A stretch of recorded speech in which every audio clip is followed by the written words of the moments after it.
Un sujet clivant.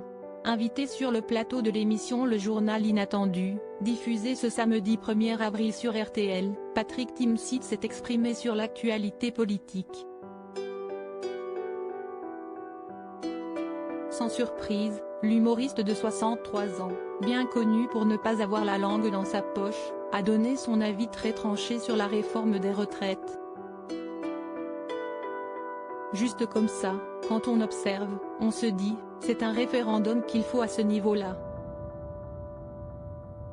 Et il n'y a pas à être pour ou contre puisque le pays a voté contre, a-t-il confié, en évoquant les nombreuses manifestations organisées dans l'Hexagone. On devrait entendre un pays qui vote contre. Le référendum est fait, a-t-il ajouté, avant de conclure, je n'ai pas à être pour ou contre, il faut retirer ça puisque le pays n'en veut pas.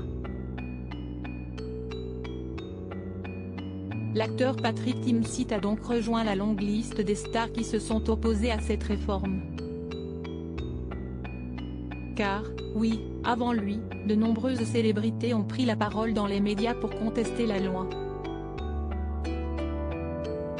Parmi elles, on retrouvait notamment Patrick Bruel.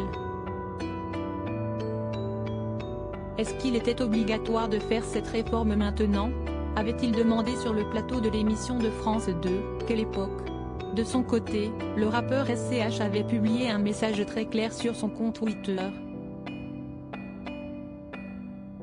Le gouvernement n'a rien à faire de la voix du peuple, l'utilisation du 49. 3 en est bel et bien la preuve, avait-il écrit.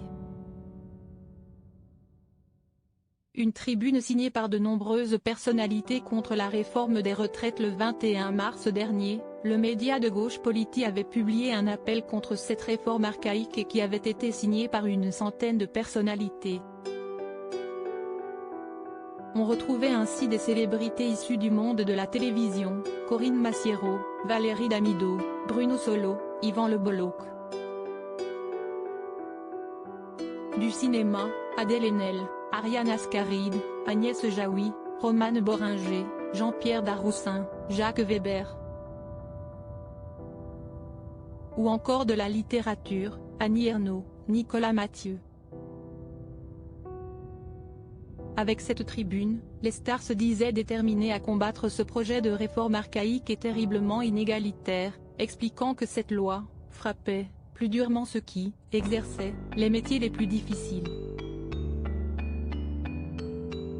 Article écrit en collaboration avec 6 médias.